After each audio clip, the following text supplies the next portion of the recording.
Jon Jones vs Ciryl Gane at UFC 285, and this is how the legendary bots simulated the fight in UFC 4. UFC champion of all time, and of course, as he makes the walk here tonight, he puts that status on the line yet again.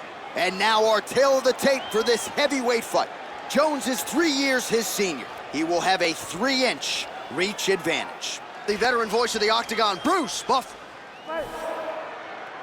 All right, crowd getting excited as this fight gets underway, and you hate to call any fighter on this UFC roster a specialist, but on one side, you have a definite striker taking on a true 5-tool player.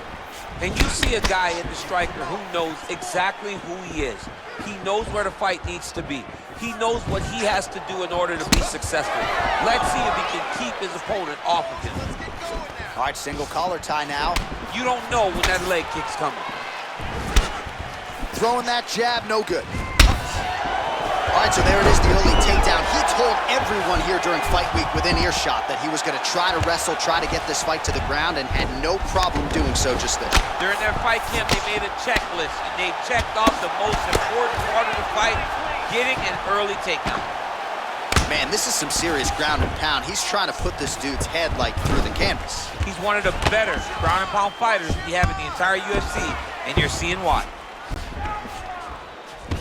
Well, there are few things more fun to watch in mixed martial arts than these type of transitions and scrambles on the ground. High-level grappling can really be entertaining. We cross the midpoint in round one.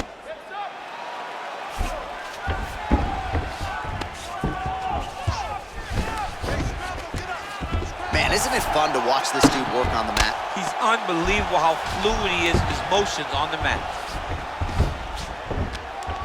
Oh, he's got the ground and pound going now. Oh, his opponent squirming like a fish out of water now. The ground and pound is on point. This could very well be the beginning of the end. This could be the beginning of the end. We've seen some really good ground and pound fighters. This young man is as good as any we've ever seen. Nowadays, you see guys just throwing little shots that don't really matter. Very few guys now are committed to ground and pound as they were in the past. I mean, how many can he take?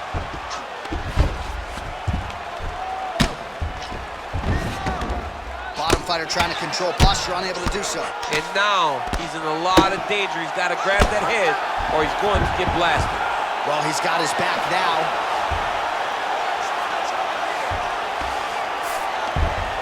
All right, so inside the open guard of his opponent. You got to be careful playing around for too long here on the ground with this guy. 45 seconds to go here in round one. Oh, nice job here staying busy off of his back. Nice offense from the bottom. Well, you see all the grappling repetitions here. Just beautiful movement, seamless transitions on the ground. Over and over, these guys are doing things that you see in every jiu-jitsu gym around the country. Round two next.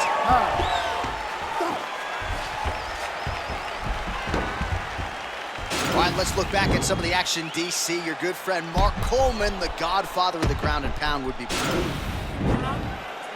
All right, here we go with our next round, and thankfully for his opponent, it begins on the feet because his face was turning into mincemeat with that ground and pound in the previous round. Oh, he got demolished, man. It was punches, it was elbows, it was transitions into the elbows. I mean, he had so much more knowledge in this area that although his opponent is a great ground fighter, jiu-jitsu goes out the window when you're getting punched in the face, and there was no better example of it than what we just saw in the previous round. Oh, big punch lands.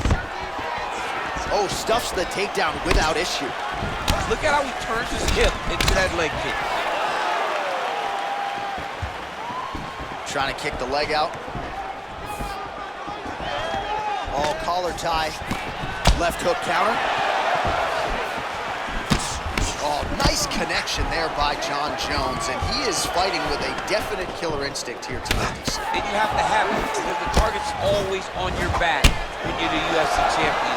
Jones seems destined to keep that title wrapped around his waist. You can really limit the mobility of your opponent with those leg kicks. Uppercut to the head, instead it's blocked by Jones.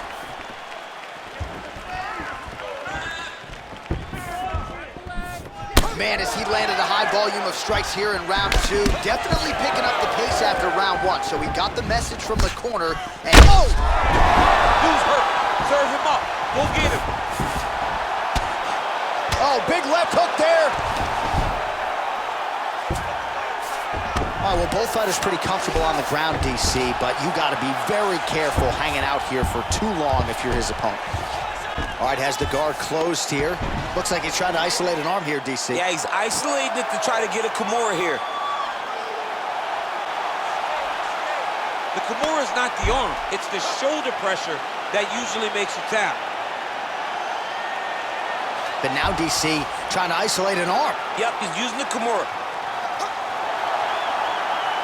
And this might just be a matter of time.